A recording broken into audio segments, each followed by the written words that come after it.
Espiritu ng Diyos ay nagbibigay ng buhay at bagong pagkatao. Kaya nga ito malalaman mo ang isang Kristiyano kung Kristiyano siya kasi nasa kanya yung Espiritu ng Panginoon.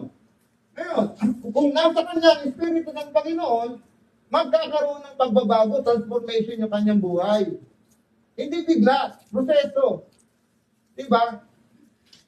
Kapag wala kang nakita na pagbabago doon sa isang tao na nagsasabing Kristiyano siya, born again siya, tinanggap niya si Kristo, malabo yun. Wala sa kanya ang Espiritu ng Diyos.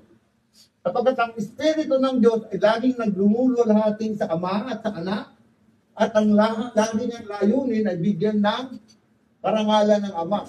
Tinanggap mo totoo si Kristo, tatatakan ka ng kanyang Espiritu at dito nga, pinagkaloob sa iyo, ibinigay sa iyo yung banal na Espiritu